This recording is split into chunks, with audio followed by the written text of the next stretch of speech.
Today, we're replaying another one of our greatest hits. Let's run it back. All right, we are at the third and final part of this mini series on death. Let's jump right in. Life is beautiful.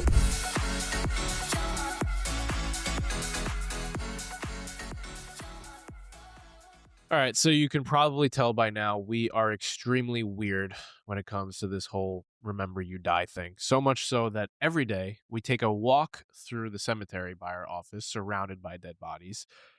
To our defense, it is a beautiful cemetery. It's actually so beautiful that it is a national landmark. But anyway, sometimes Nick has to go by himself because Rocky, our little puppy, our office friend, office doggy, isn't allowed in. So one day, Nick comes back and he shows me a video that he made while he took his lonely walk through the cemetery. And I needed someone to talk to. So, so you talk to the camera. So what did you do in that video? as I was walking, I looked around and I noticed that there was a tombstone that had been weathered away. All the writing on it had been weathered away. So you didn't know the person's name, when they died, who they were, none of it. And it just really hit me. And I basically made a video saying, if this is where we're all going to end up, and then it's possible that like no one even remembers that we lived, then why are we so afraid to really live true to ourselves now and to pursue the things that we really want to do? Yeah, I think that's one way to look at it. The other way to look at it is it provides you with what we're going to talk about today, which is gift number 3, peace. This idea that we worry about all of these things and we make all of these things such big things, but then you see this tombstone and you realize this person lived a life just like me and you. Yeah. This person had a full-blown life. Yeah. And we don't even know their name anymore. You can't even see what year they lived. Like they're completely erased. Yeah. It's like Well, it's crazy I to think think about. For some going- people that gets them like stressed, but for me that brings peace. Yeah.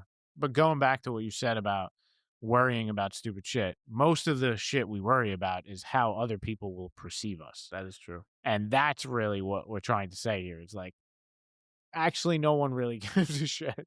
And if you really fast forward like 200 years, really no one gives a shit. No, that's Right. so true. So that's what this episode is about. Yeah, I have this vivid memory that came up while I was preparing for this episode of when I was a little kid, and I was always like so stressed about school, and I like literally tried to get 100 on every single thing that I did, whether it was an assignment, a test, everything. And I remember I had this book report once, and it was like one of the first book reports that I had ever gotten because I was in maybe 4th grade. And I had procrastinated, and I've never procrastinated before, but for some reason this time I did. And it was the night before I had to hand this book report in. And I remember I was so stressed and I felt like this massive wave of anxiety hitting me. And then I just broke down in tears. And I was so sad because I knew that there was no freaking way that I was going to get a good grade on this thing because I just left it for like way too long.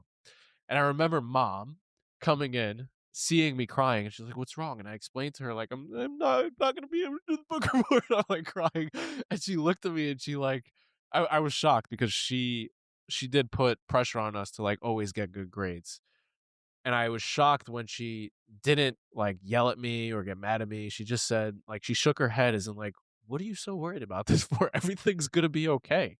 Mm. And everything was totally okay. I can't even tell you the grade that I ended up getting on that book report. I actually can't even tell you what book it was. I don't remember a single thing about it, but I remember how I felt during that time and how much energy was wasted worrying about this thing that felt so big in that moment to this little boy, but really meant nothing in the long run. And how often do we have these moments as adults where like we make these big things No, I know. so But matter so much, but in the end, do they really matter? That's so true. And I actually just had this conversation with my wife, Amanda. You know how Google Photos will send you like, oh, this was you like 15 years ago, which is really starting to get wild. They have And 15 years of your life it's data. Yeah. So no, but so the picture pops up and it's like my wife and I at her formal in college. Oh wow. And I see her and all her friends in their nice outfits. And I just think I say to my wife, like, think about like how much you stressed and all your friends stressed about the outfit you were gonna wear to this formal, Yeah. right? And now this picture exists, but I guarantee you, like, no one has even looked at this picture in years. No one literally gives a shit about what you wore this day. 100%. And that triggered something in me, was like, so much of the stuff that we worry about right now is like so pointless. It's literally not going to matter. We Yeah. spend so much of life worrying about things our future selves will not even remember. Yeah. I think we're talking about a lot of little things, but I think the death thing reminds us that all things are impermanent, even the big ones. Yeah. And some things you'll forget about sooner than others, but over time, all things are forgotten. So even the time you got dumped, right? Like that's a bigger one. If you get dumped or even divorced, Yeah. right? That feels like your whole world is crumbling. But there's also the opposite side of the coin, right? So the good, when you're at the top of the mountain and you're achieving everything in your life and you feel like this is going to last forever and it's the greatest thing in the world, right?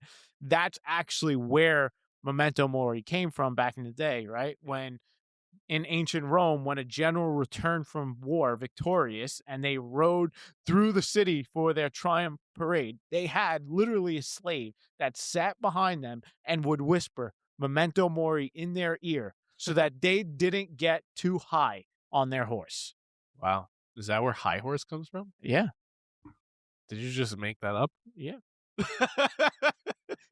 Well, not the Get whole, off your high horse. not the memento mori story. the That's memento mori true. The story is high true. horse thing, I don't know, but it sounds like You it just makes sense. faked it till you made it. No, that makes sense though. No, but if you think about even those big things, the things that go wrong, the divorce, or maybe you got laid off from your job.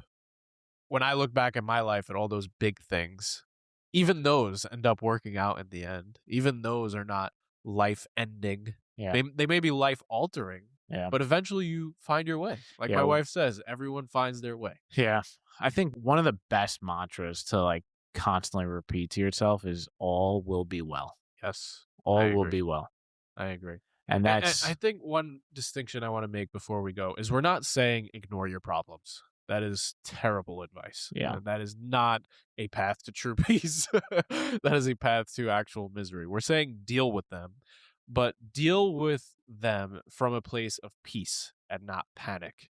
And death awareness helps you to do that because it doesn't make your problems disappear.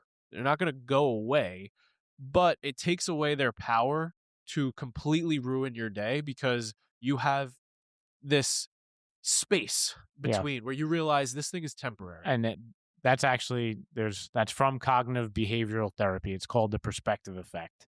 And it's basically this temporal distancing. So when you actually put yourself away from the problem, you're actually able to deal with it a lot more effectively. Makes sense. So the call to action for today is to think about what is stressing you out the most right now. What is the thing keeping you up at night? What is the thing nagging at you? The thing that might feel like the end of the world. Now fast forward to the end of your life. Go back to that rocking chair, 80, 90 years old. Does this thing matter to that person? Does this thing matter to that 80 or 90-year-old person? Take that perspective back to that worry and see what it does for you. All right. Well, that concludes our series on death here. Thank you for showing up each and every day and being reminded of this powerful reminder. We hope it was as powerful for you as it is for us. And we just want to end by just saying we love you. Thanks for hanging out with us. Love you. Peace.